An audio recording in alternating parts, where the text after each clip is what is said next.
କେଶବାଦିତ୍ୟ ଏକ ସମୟରେ ଆକାଶରେ ପରିଭ୍ରମଣ କରୁଥିବା ସୂର୍ଯ୍ୟଦେବ ଦେଖିଲେ ଯେ ଭଗବାନ ଆଦିକେଶବ ବଡ଼ ଶ୍ରଦ୍ଧାରେ ଶିବଲିଙ୍ଗ ପୂଜା କରୁଛନ୍ତି। ସେ କୌତୂହଳୀ ହୋଇ ଆକାଶରୁ ଓହ୍ଲାଇ ଆସି ତାଙ୍କ ପାଖରେ ନୀରବରେ ବସି ରହିଲେ। ଭଗବାନ କେଶବଙ୍କର ଶିବ ପୂଜା ଶେଷ ହେବାରୁ ତାଙ୍କୁ ପ୍ରଣାମ କରି କହିଲେ, ଭଗବାନ, ଆପଣଙ୍କଠାରୁ ଏହି ବିଶ୍ୱ ବ୍ରହ୍ମାଣ୍ଡ ସୃଷ୍ଟି ହୋଇଛି ଏବଂ ଏହା ଆପଣଙ୍କଠାରେ ଲୀନ ହୋଇଯାଏ।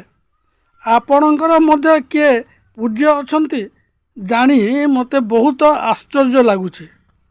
ଭଗବାନ କେଶବ କହିଲେ, ଭାସ୍କର, ସମସ୍ତ କାରଣର କାରଣ ଦେବାଦିଦେବ ମହାଦେବ ଉମାପତି ହିଁ ଏକମାତ୍ର ପୂଜ୍ୟ ଅଟନ୍ତି।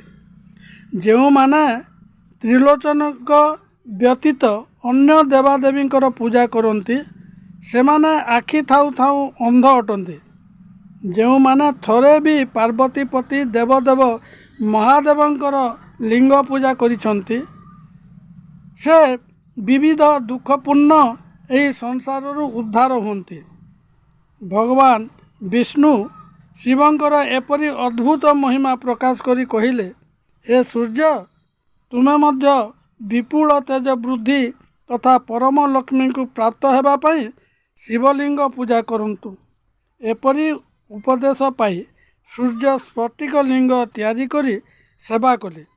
ସେହି ଦିନଠାରୁ ସୂର୍ଯ୍ୟ ଆଦିକେଶବଙ୍କୁ ନିଜ ଗୁରୁ ମାନି ତାଙ୍କ ପାଖରେ ରହିଲେ।